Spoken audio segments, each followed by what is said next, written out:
Hey, welcome to my channel, The Mosaic Chef. Welcome to the Mosaic family. If this is your first time, welcome. Go ahead and hit that like button, that subscribe button, and don't forget to hit that notification bell to get notified every time I upload a new video. I post almost daily, almost daily. Excuse my kitchen, I am recording 2 different meals at the same time. That's why you see everything else in the background, but just kind of ignore that and let's go ahead and get started. So we are going to be making a brine. Like when I used to eat meat and I made fried chicken, I made a brine. So why not do that with today's not chicken, right? If you're here, you must have seen my post on Facebook or on Instagram.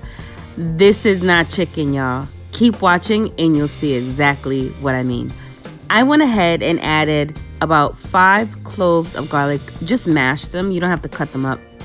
Some clean cilantro, and I'm going to go ahead and add my almond milk. Now, if you don't have almond milk, don't worry. Use water. Or you can make your own buttermilk, but vegan. Don't buy it from the store. Make your own. I can leave some of that information in the description box, so no worries. All right, so once I'm done adding all of my almond milk and some half and half, I'm gonna go ahead and add my spices.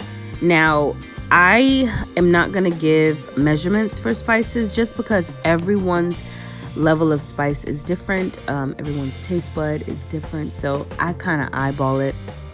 You can taste the marinade after the brine. You can taste it and see if you need any more or less.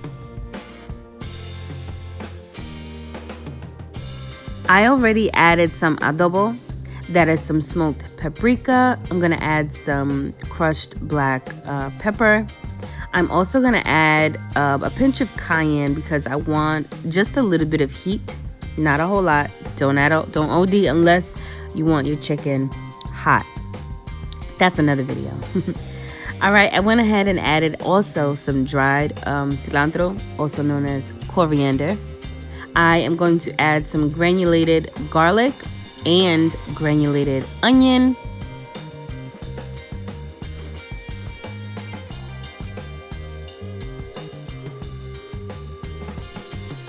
I'm also going to add some turmeric. You'll see that in a minute. And the turmeric is for color and also for the nutritional value that it has. I also add chili oil. Now, normally I would use Tabasco sauce or Frank's Red Hot, but we wanted to save that for the actual not chicken after it's fried. So instead of adding that to the brine, I'm gonna add chili oil. If you have hot sauce that can spare to add to the brine and for later, go ahead and do that.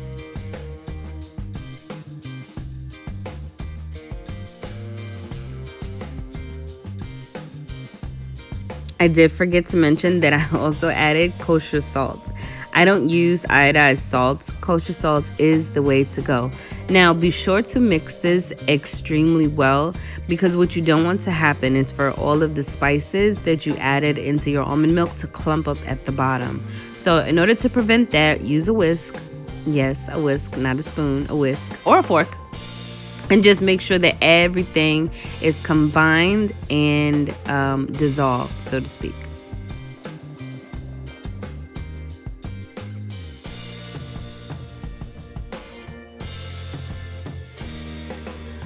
I'm gonna go ahead and add my oyster mushroom. I already cut and cleaned them. If you need to see that in detail, I'm gonna go ahead and add the video to this video. So you can go ahead and click that if you need to see how to cut and clean your oyster mushrooms. Once you do that, go ahead and add them to your brine. Mix them really, really well. Now this part is important. I would tell you that the first time making this, I let it marinate for 24 hours, which was freaking amazing. But I felt like it was a tad bit too long. So if you're gonna do this recipe, I would honestly advise that you marinate it anywhere from, let's say, 5 to 12 hours. It comes out just as good. Once you're done mixing that, go ahead and put some saran wrap on that bad boy, put it in the refrigerator and let it do its thing.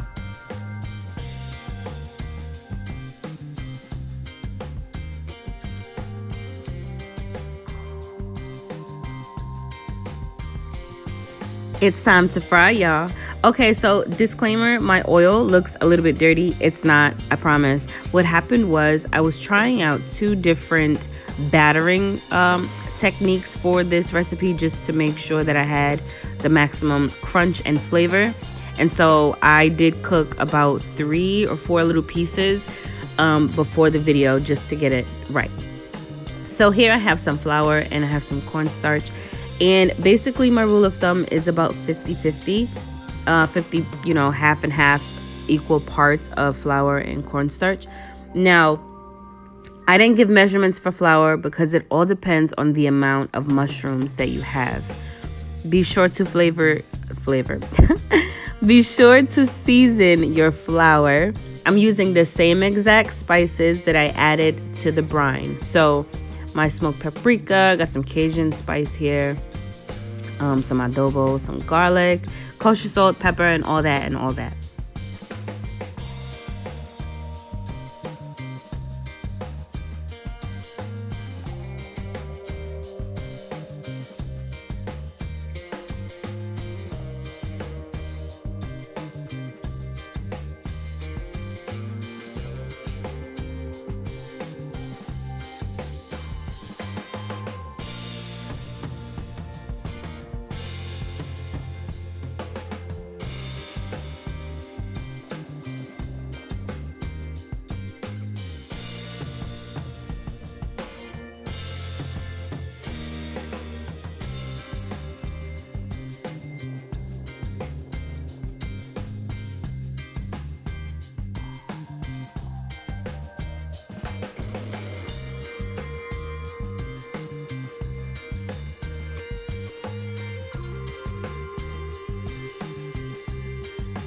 Another very important step in your battering process.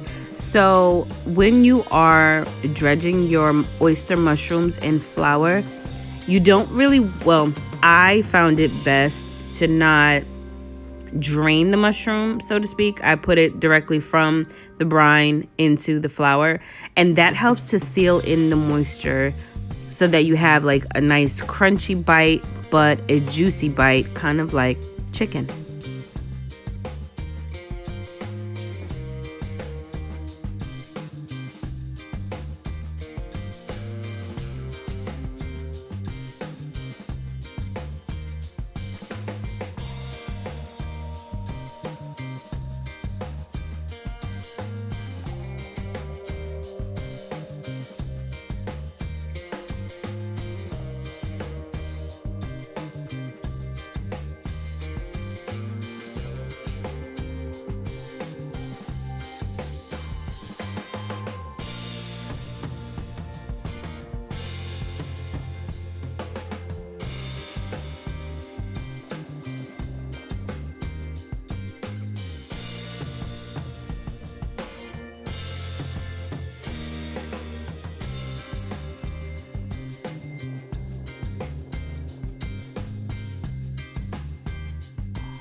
I already had my oil pre-warming, so it's about 350 degrees. I just tested it by adding a little bit of the flour, and how it sizzled let me know that the oil was ready.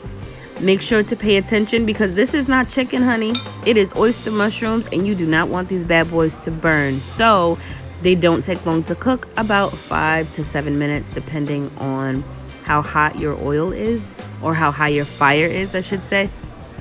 Go ahead and fry that until it's nice and golden brown. You are gonna have to flip it as if you were flipping chicken, so don't forget that step either, because you don't want one side soggy and one side crunchy. So flip those over, put them on a sheet rack to dry. I don't do paper towel because I've noticed that when you fry oyster mushrooms, or if you fry anything and you put them on paper towel, the heat and the paper towel creates moisture, and you'll have one side that is soggy and one side that is crispy. So don't forget that step.